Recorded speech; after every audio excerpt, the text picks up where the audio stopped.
या देवी सर्वभूतेषु लक्ष्मीरूपेण संस्थिता नमस्तस्यै नमस्तस्यै नमस्तस्यै नमो नमः। प्रिय दर्शकों, मैं ज्योतिषाचार्य हरिप्रसाद उपाध्याय अपने YouTube चैनल के ऊपर आप सभी का स्वागत एवं अभिनंदन करता हूं। आज का यह कार्यक्रम अति महत्वपूर्ण रहने वाला है। मैं आपसे निवेदन करूंगा, अगर आप हमारे चैनल पर अभी तक नए हैं तो सबसे पहले हमारे चैनल को आप सब्सक्राइब कर लीजिए, क्योंकि आज का यह कार्यक्रम काफ़ी महत्वपूर्ण रहने वाला है। और मैं विश्वास के साथ में कहता हूं कि अगर आपने यह कार्यक्रम विश्वास और श्रद्धा के साथ में सुनकर के इसके ऊपर आपने मनन कर लिया, इस क्रिया को क्रियान्वित कर लिया, तो निश्चित तौर पर लक्ष्मी जी की कृपा आप पर होगी ही होगी। आज क्योंकि धनतेरस आने वाली है और ग्रंथों के अंदर, धर्मशास्त्रों के अंदर, धार्मिक मान्यताओं के अनुसार एवं वैदिक कर्मकांड के अंदर कितने ही प्रयोग लक्ष्मी जी को प्रसन्नता प्राप्त करवाने के लिए हैं। लक्ष्मी की अगर किसी के ऊपर कृपा हो जाए तो फिर वह रंग से राजा बनने में उसको समय नहीं लगता है। आर्थिक युग में और गृहस्थी जीवन के लिए विशेष रूप से लक्ष्मी जी की कृपा अत्यंत आवश्यक होनी चाहिए। जिसके ऊपर लक्ष्मी जी की कृपा होती है, निश्चित तौर पर वह इहलोक और परलोक दोनों में ही सुख सुविधाओं को भोग करके भगवान की भगवत प्राप्ति करता ही करता है, अगर लक्ष्मी की कृपा है। मैं माया की बात नहीं कर रहा हूँ। प्रिय दर्शकों, आज हम अखंड लक्ष्मी प्रयोग, इसका प्रयोग का नाम ही यही है कि अखंड लक्ष्मी प्रयोग है, जो कभी खंडित नहीं होता। एक ऐसा प्रयोग लक्ष्मी जी को प्रसन्न करने के लिए जो कभी खंडित नहीं हो सकता। अगर वह प्रयोग विधि विधान पूर्वक और श्रद्धा विश्वास पूर्वक कर लिया तो निश्चित तौर पर अखंड लक्ष्मी की प्राप्ति होगी ही होगी। यह जो मैं प्रयोग बताने जा रहा हूं, ना तो कोई व्हाट्सएप का प्रयोग है, ना कोई फेसबुक, ना कोई यूट्यूब का प्रयोग है। यह प्रयोग तिब्बत के अंदर एक बौद्ध मठ है, उस बौद्ध मठ के अंदर यह लक्ष्मी जी की प्रसन्नता का एक धार्मिक कोई प्राचीन ग्रंथ है, उसमें से यह प्रयोग हमने निकाला है। प्रयोग का समय जो रहता है, सबसे पहले आप समय नोट कर लीजिए। धनतेरस से लगातार 5 दिन तक यह कार्यक्रम, यह प्रोग्राम रहता है।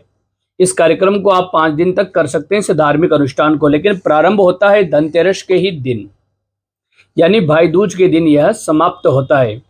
अब आप प्रयोग में होने वाली सामग्री आप नोट कर लीजिए, क्या क्या सामग्री इस कार्यक्रम के अंदर चाहिए, इस पूजा के अंदर क्या क्या सामग्री की आवश्यकता रहती है।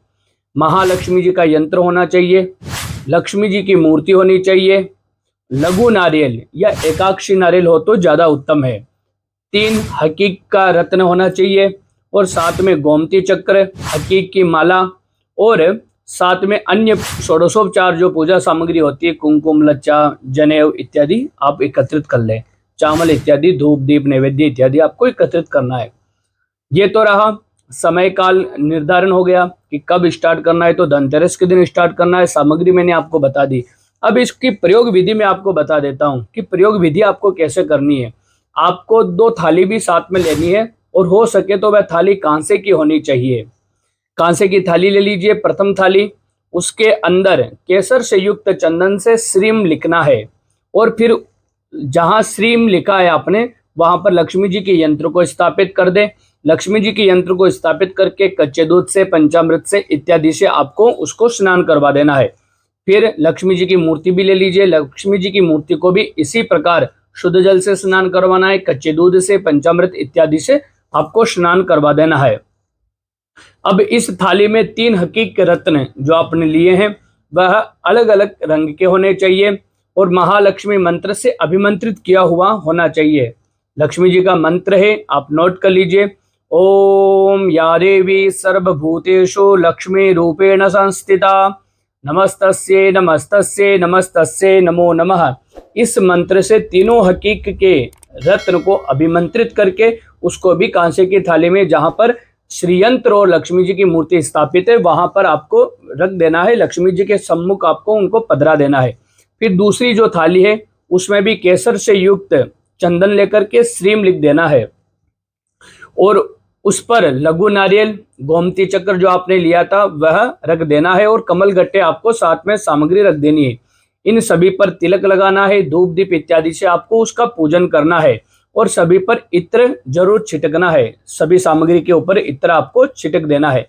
अब मैं जो मंत्र बता रहा हूं, धनतेरस के दिन रूप चतुर्दशी के दिन, महालक्ष्मी पूजन के दिन और अगले दिन जो गोवर्धन पूजा होती है उस दिन और भाई दूज, इन पांचों दिन की अलग अलग मंत्र से माला करनी है। पूजन सामग्री को वही रखनी है और भगवान की यंत्र और भगवान की जो मूर्ति है उसको भी वही स्थापित रखना है। प्रथम दिन आपको हकीक की माला से इस मंत्र का जाप करना है और कम से कम 5 माला आपको करनी है। मंत्र इस प्रकार रहेगा, ओम ह्रीम मणिभद्रे हुम। धनतेरस के दिन इस मंत्र का जाप करना है। फिर अगले दिन ओम ऐं विराट देव्यै हुम, इस मंत्र का जाप करना है। तीसरे दिन ओम श्रीम तेवांग भद्रे हुम, इस मंत्र का जाप करना है। और चतुर्थ दिन आपको इस मंत्र का जाप करना है, ओम ऐं श्रीम मंतव्यै फट। और पांचवें दिन आपको इस मंत्र का जाप करना है। मंत्र इस प्रकार रहेगा, ओम ऐं ह्रीम सव सेव्यै हुम। पांचवें दिन इस मंत्र का जाप करना है। ध्यान रखें, पांचों दिन 5-5 माला कम से कम आपको करनी है। अगर अधिक करते हैं 11 माला या 21 माला तो अत्यंत शुभदायक है, लेकिन कम से कम 5 माला इन पांचों मंत्रों की पांचों दिन आपको करनी है। फिर पूजन सामग्री को और लक्ष्मी जी के यंत्र को अगले दिन या हो सके तो कार्तिक पूर्णिमा के दिन लक्ष्मी यंत्र और लक्ष्मी जी की मूर्ति को तो अपने पूजा कक्ष में पूजा स्थल पर विराजमान कर दे। और जो भी पूजन सामग्री बची है, जैसे गोमती चक्र हो गया, एकाक्षी नारियल या छोटा नारियल हो गया, इन सभी सामग्री को लेकर के, हकीक रत्न इत्यादि को लेकर के अपने धन स्थान जो होता है, जहाँ आपकी तिजोरी होती है, जहाँ आप अपना पैसा रखते हैं, वहां पर लाल कपड़े में बांध करके आपको रख देना है। मैं विश्वास के साथ में कहता हूँ, यह प्रयोग अभी तक ना तो किसी ने बताया है, ना आगे कोई यह प्रयोग बता पाएगा। यह सिद्ध प्रयोग है, अखंड लक्ष्मी जी का प्रयोग है। आप निश्चित तौर पर इस प्रयोग को कीजिए, लक्ष्मी जी की कृपा आप पर होगी ही होगी। नमस्कार।